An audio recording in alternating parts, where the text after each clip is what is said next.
yang keluar dari bangsa Israel dari Mesir itu kurang lebih 2 juta orang. Tapi yang masuk ke tanah Kanaan, ya, itu hanya 2 orang, Yosua dan Kaleb. Ya, nggak ada, cuma 0,01%. 1%-nya nggak ada. Ini adalah bayangan.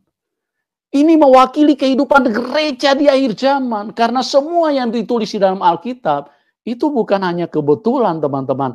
Tapi itu adalah satu panduan. Itu adalah sebuah clue kehidupan yang Tuhan ingin impartasikan di dalam kehidupan manusia. Mana Sorgawi.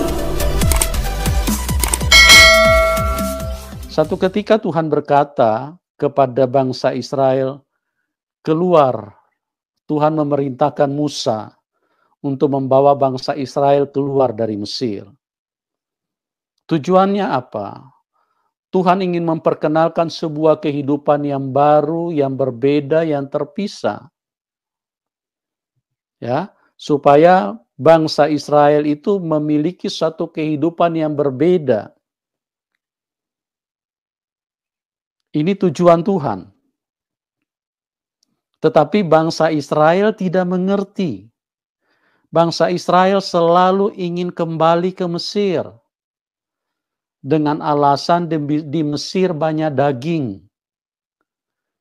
Kita bisa hidup dengan pesta pora makan daging setiap hari. Dan apa yang terjadi? Bangsa Israel yang keluar dari Mesir itu kurang lebih sekitar 2 juta orang. Dan dari yang keluar dari Mesir yang berjumlah 2 juta orang, yang masuk ke Kanaan, yang masuk ke Yerusalem, yang pulang ke tempat di mana Tuhan memberikan satu tanah kepada nenek moyang mereka, yaitu Abraham, itu yang bisa pulang hanya 2 orang. Padahal yang keluar dari Mesir itu 2 juta. Coba kita renungkan sejenak. Berapa banyak ya bangsa Israel yang diperkenankan ya oleh Tuhan untuk bisa masuk ke tanah Kanaan? Tidak sampai 1%. Jadi tolong jangan marah dulu kalau saya berikan judul 99% gereja tidak siap ketemu Tuhan. Semuanya ada dasarnya ya. Alkitab ini bukan hanya sekedar bicara. Urusan bergereja adalah urusan untuk mengerti rencana Tuhan. Urusan bergereja adalah urusan untuk memahami tujuan Tuhan. Kenapa Tuhan turun ke dalam dunia ini?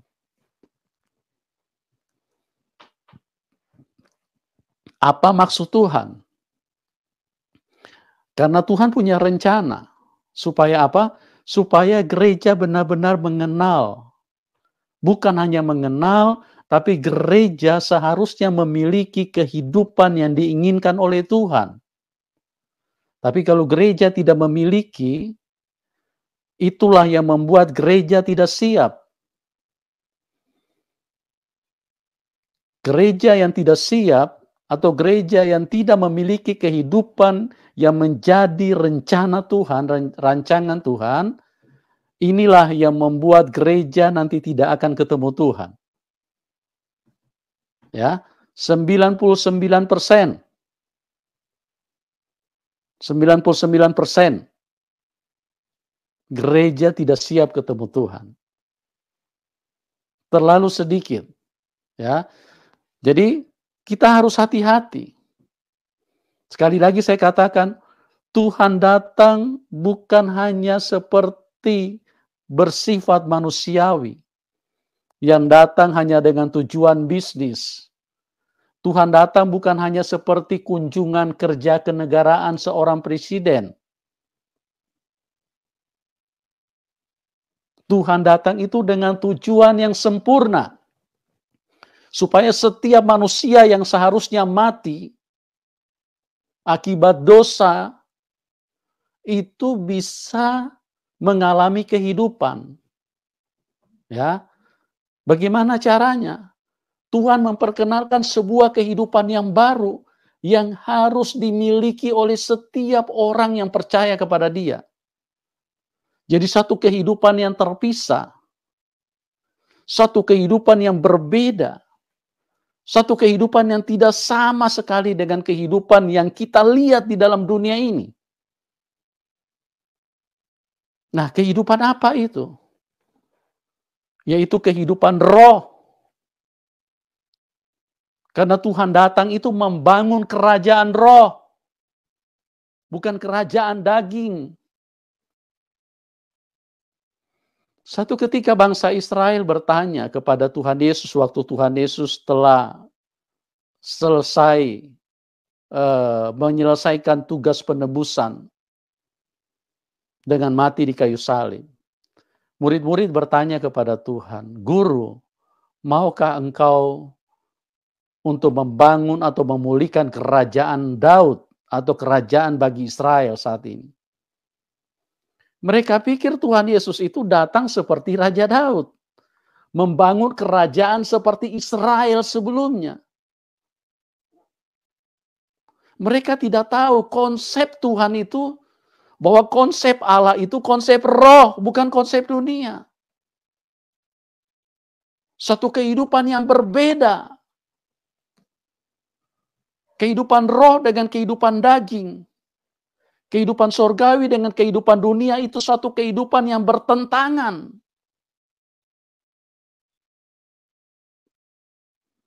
Ini yang Tuhan perkenalkan. Tapi banyak manusia nggak mengerti. Ya, mereka pikir hanya sekedar menjadi orang Kristen, dibaptis, apalagi kalau sudah bisa berdebat, masuk media sosial, ya, berdebat dengan lawan agama, dengan beda agama. Kayaknya sudah Kristen yang sempurna. No, bukan. Ya, bukan teman-teman. Bukan kehidupan itu yang Tuhan rencanakan. Tapi Tuhan membawa satu kehidupan roh yang Tuhan mau supaya hadir di dalam setiap orang yang percaya kepada Tuhan. Bukan kehidupan daging. Berulang-ulang Tuhan katakan di dalam firman-Nya, barang siapa hidup dari roh, dia akan hidup. Karena Allah itu roh. Yohanes 4 ayat 3, ayat 23-24, Allah itu roh, barang siapa menyembah Dia harus menyembah di dalam roh dan kebenaran.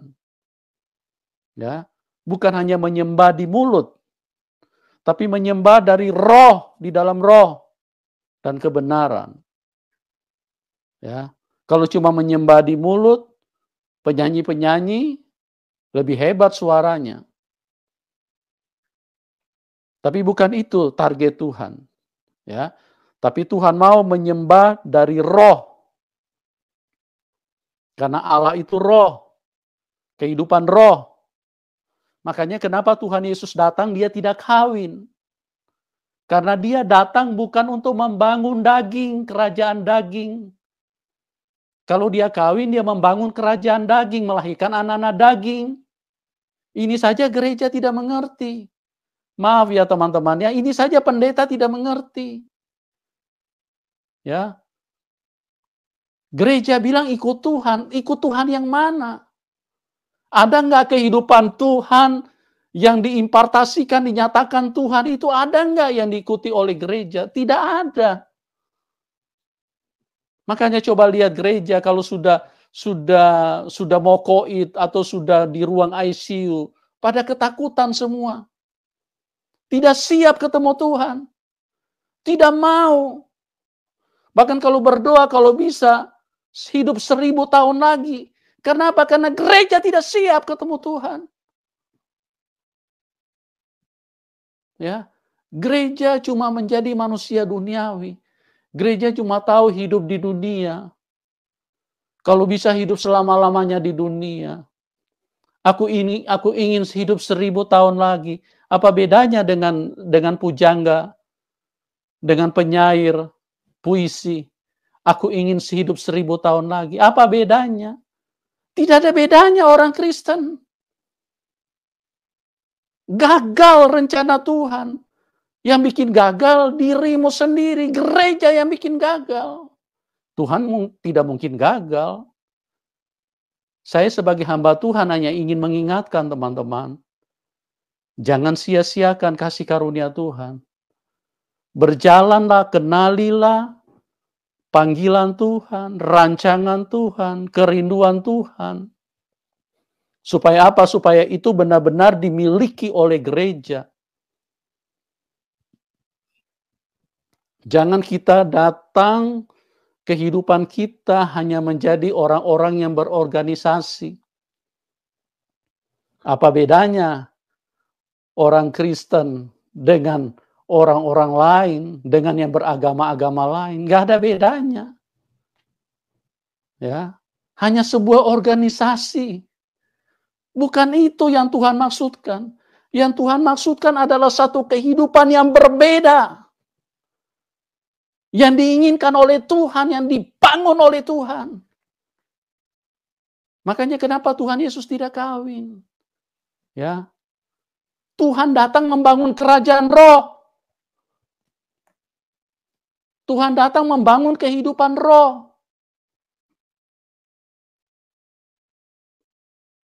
Begitu. Makanya coba kita perhatikan secara daging, Israel atau Yakub itu punya anak 12. Secara roh, itulah Allah. Israel yang sesungguhnya itulah Tuhan Yesus. Makanya kenapa Israel itu begitu dibenci oleh negara-negara lain. Ya, khususnya mereka yang tidak mengakui kekristenan. Mereka begitu anti, begitu benci kepada Israel. Karena Israel secara jasmani ada di Timur Tengah. Israel yang sesungguhnya, Israel roh, itulah Tuhan Yesus. Yakub punya anak 12. Tapi Israel yang roh, Tuhan Yesus melahirkan anak-anak roh, itulah 12 rasul anak domba. Ini aja tidak dimengerti oleh gereja sampai saat ini. Mereka pikir gereja itu yang penting bisa berdebat, bisa hadir di media sosial, apalagi kalau sudah bisa berapologetika.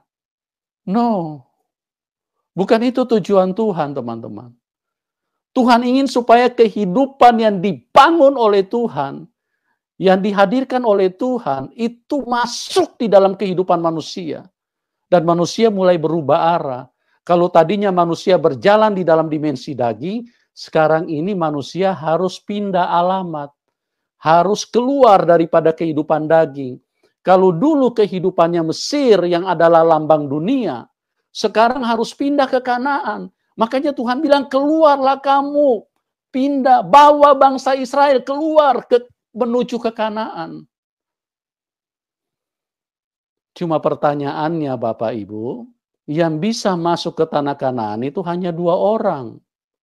Ya, semuanya mati di tengah jalan karena tidak diizinkan Tuhan. Begitu banyak bangsa, begitu banyak orang-orang Kristen atau Israel rohani yang dipanggil Tuhan. Tapi dengarkan, yang bisa masuk dan ketemu Tuhan itu hanya manusia roh. Alkitab menyatakan dengan tegas, darah dan daging tidak mendapat bagian. Tidak mendapat bagian dalam kerajaan Allah. Jangan Anda pikir kalau namamu sudah sama dengan tokoh Alkitab, nama apa Timotius, nama apa Petrus, nama apa Daniel. Jangan Anda berpikir kalau sudah seperti itu bahwa Anda punya chance yang sama untuk masuk ke dalam kerajaan surga. Enggak. Saya bukan takut-takutin, tapi saya sedang menyampaikan kebenaran, ya. Jadi setiap orang yang ingin mengalami Tuhan, berjumpa dengan Tuhan, itu semua ada syarat dan ketentuan. Ya teman-teman ya, ada syarat dan ketentuan. Tidak seperti apa yang dipikirkan, tidak seperti apa yang dipahami, tapi harus mengikuti syarat dan ketentuan. Ya, di dunia ini semuanya ada syarat dan ketentuan. Apalagi untuk kerajaan surga. Apalagi untuk kesucian dan kebenaran. Apalagi untuk kehidupan bersama dengan Tuhan. Itu harus ada syarat dan ketentuan. Jangan Anda berpikir kalau sudah terlahir sebagai orang Kristen, terus kemudian sudah bisa masuk ke surga. No. Gak bisa teman-teman. Ikuti syarat dan ketentuan. Ya, nah kita perhatikan kita kembali di dalam firman Tuhan di dalam Filipi pasal yang kedua ayat yang ke-12. Saya coba bacakan firman Tuhan. Hai saudara-saudaraku yang kekasih, kamu senantiasa taat. Karena itu tetaplah kerjakan keselamatanmu dengan takut dan gentar.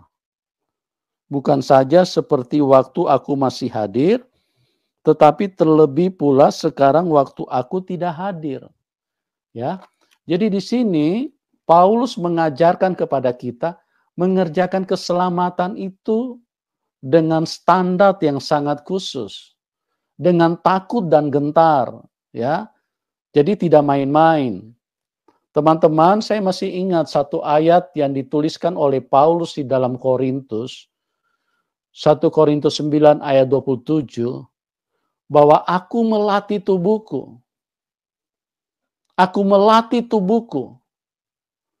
Supaya aku dapat menguasai seluruhnya.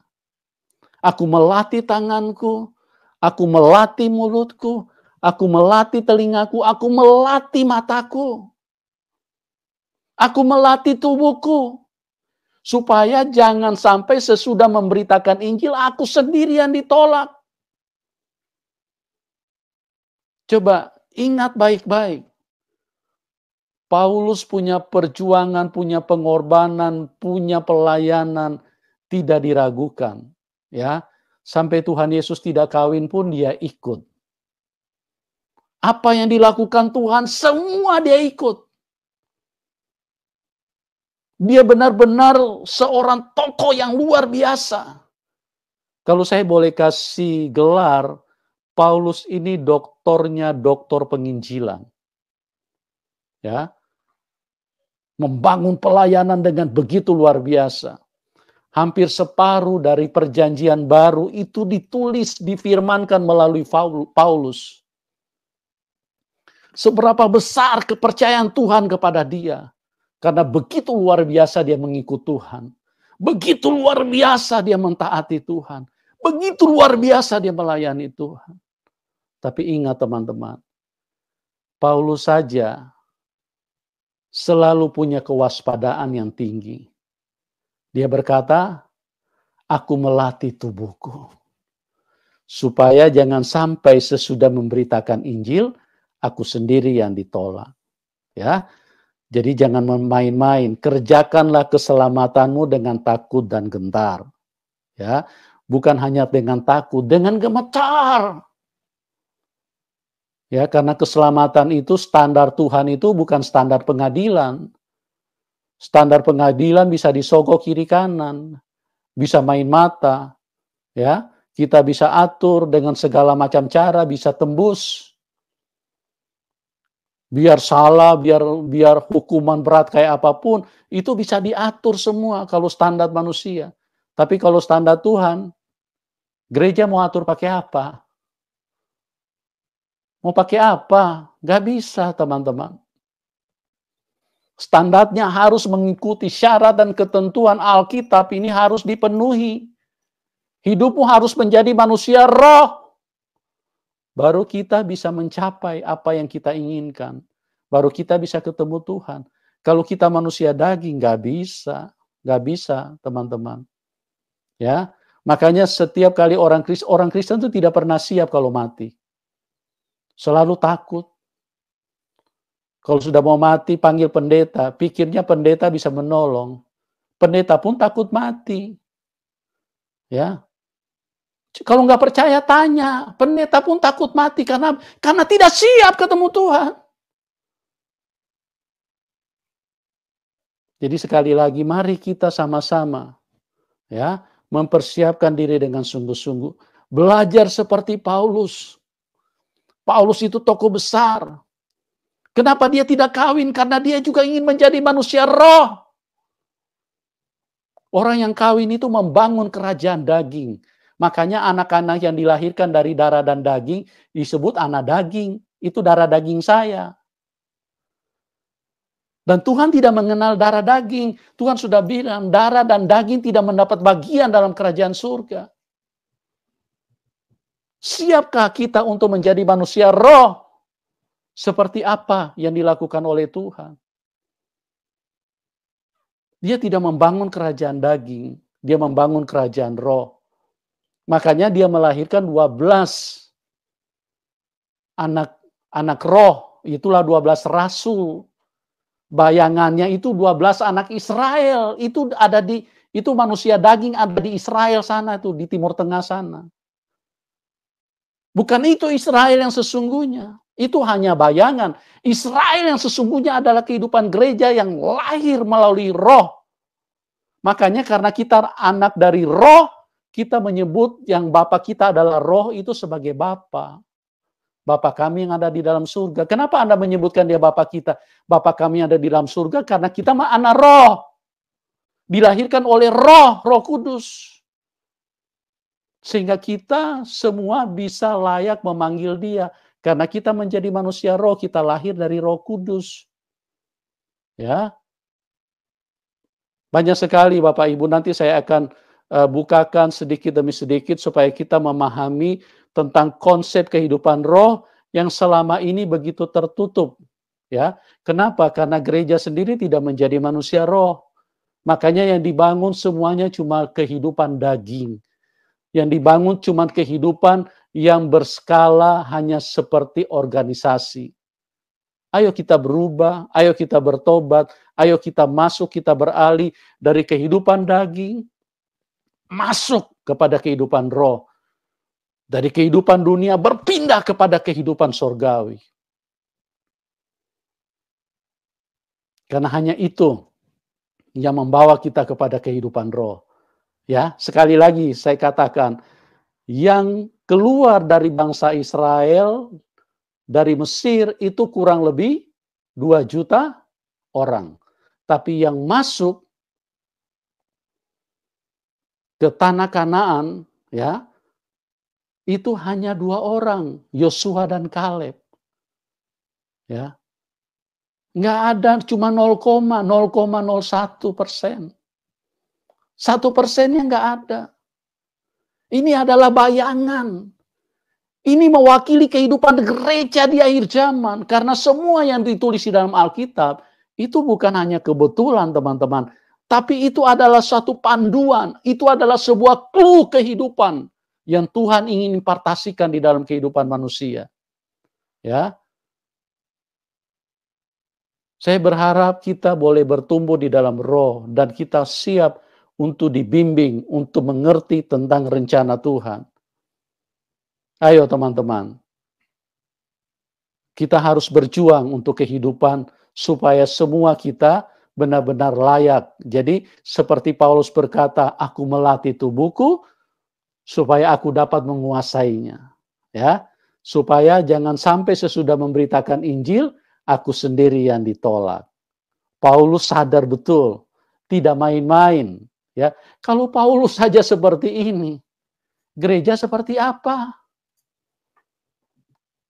Ya, Paulus punya kehidupan roh. Baca dalam Alkitab supaya Anda tahu. Sampai tidak kawin pun, Dia tidak kawin karena dia betul-betul sepenuhnya ingin hidup bagi kerajaan surga. Makanya ada satu kepercayaan dengan berbangga diri, padahal semuanya cuma nyontek dari Alkitab.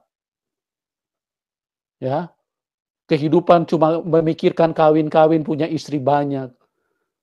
Apalagi yang begini-beginian. Kehidupan kekristenan saja banyak 99% lebih tidak layak di hadapan Tuhan. Apalagi kalau kehidupan seperti itu, yang cuma mikirin kawin. Makanya kehidupan Tuhan itu sangat berbeda. Ya, ayo teman-teman, siapapun Anda, saya mengasihi, ayo kita sama-sama berjuang untuk masuk ke dalam kehidupan yang diinginkan sesuai dengan standar yang Tuhan mau. Amsal pasal 19. Lebih baik seorang miskin yang bersih kelakuannya daripada seorang yang serem bibirnya lagi bebal. Tanpa pengetahuan, kerajinan pun tidak baik. Orang yang tergesa-gesa akan salah langkah. Kebodohan menyesatkan jalan orang, lalu gusarlah hatinya terhadap Tuhan. Kekayaan menambah banyak sahabat, tetapi orang miskin ditinggalkan sahabatnya. Saksi dusta tidak akan luput dari hukuman. Orang yang menyembur-nyemburkan kebohongan tidak akan terhindar. Banyak orang yang mengambil hati orang dermawan. Setiap orang bersahabat dengan si pemberi. Orang miskin dibenci oleh semua saudaranya. Apalagi sahabat-sahabatnya, mereka menjauhi dia. Ia mengejar mereka, memanggil mereka, tetapi mereka tidak ada lagi. Siapa memperoleh akal budi, mengasihi dirinya. Siapa berpegang pada pengertian, mendapat kebahagiaan. Saksi dusta tidak akan luput dari hukuman. Orang yang menyembur-nyemburkan kebohongan akan binasa. Kemewahan tidak layak bagi orang bebal, apalagi bagi seorang budak memerintah pembesar. Akal budi membuat seseorang panjang sabar, dan orang itu dipuji karena memaafkan pelanggaran. Kemarahan raja adalah seperti raung singa muda, tetapi kebaikannya seperti embun yang turun ke atas rumput. Anak bebal adalah bencana bagi ayahnya, dan pertengkaran seorang istri adalah seperti tiris yang tidak henti-hentinya menitik. Rumah dan harta adalah warisan nenek moyang, tetapi istri yang berakal budi adalah karunia Tuhan. Kemalasan mendatangkan tidur nyenyak, dan orang yang lamban akan menderita lapar. Siapa berpegang pada perintah, memelihara nyawanya, tetapi siapa menghina firman, akan mati. Siapa menaruh belas kasihan kepada orang yang lemah, memiutangi Tuhan yang akan membalas perbuatannya itu. Hajarlah anakmu selama ada harapan, tetapi jangan engkau menginginkan kematiannya. Orang yang sangat cepat marah akan kena denda, karena jika engkau hendak menolongnya, engkau hanya menambah marahnya. Dengarkanlah nasihat dan terimalah didikan, supaya engkau menjadi bijak di masa depan. Banyaklah rancangan di hati manusia, tetapi keputusan Tuhanlah yang terlaksana. Sifat yang diinginkan pada seseorang ialah kesetiaannya. Lebih baik orang miskin daripada seorang pembohong. Takut akan Allah mendatangkan hidup, maka orang bermalam dengan puas tanpa ditimpa malapetaka. Si pemalas mencelup tangannya ke dalam pinggan, tetapi tidak juga mengembalikannya ke mulut. Jikalau si pencemooh kau pukul, barulah orang yang tak berpengalaman menjadi bijak. Jikalau orang yang berpengertian ditegur, ia menjadi insaf. Anak yang menganiaya ayahnya atau mengusir ibunya, memburukan dan memalukan diri. Hai anakku, jangan lagi mendengarkan didikan, kalau engkau menyimpang juga dari perkataan-perkataan yang memberi pengetahuan. Saksi yang tidak berguna mencemoohkan hukum, dan mulut orang fasik menelan dusta. Hukuman bagi si pencemooh tersedia, dan pukulan bagi punggung orang bebal. Amsal pasal 20. Anggur adalah pencemooh, minuman keras adalah peribut. Tidaklah bijak orang yang terhuyung-huyung karenanya. Kegentaran yang datang dari raja adalah seperti raung singa muda. Siapa membangkitkan marahnya, membahayakan dirinya. Terhormatlah seseorang jika ia menjauhi perbantahan, tetapi setiap orang bodoh membiarkan amarahnya meledak. Pada musim dingin si pemalas tidak membajak. Jikalau ia mencari pada musim menuai, maka tidak ada apa-apa. Rancangan di dalam hati manusia itu seperti air yang dalam, tetapi orang yang pandai tahu menimbanya. Banyak orang menyebut diri baik hati, tetapi orang yang setia, siapakah menemukannya? Orang benar yang bersih kelakuannya, berbahagialah keturunannya. Raja yang bersemayam di atas kursi pengadilan dapat mengetahui segala yang jahat dengan matanya. Siapakah dapat berkata, aku telah membersihkan hatiku, aku tahir daripada dosaku? Dua macam batu timbangan, dua macam takaran, kedua-duanya adalah kekejian bagi Tuhan. Anak-anak pun sudah dapat dikenal daripada perbuatannya, apakah ia bersih dan jujur kelakuannya. Telinga yang mendengar dan mata yang melihat, kedua-duanya dibuat oleh Tuhan. Mana Sorgawi.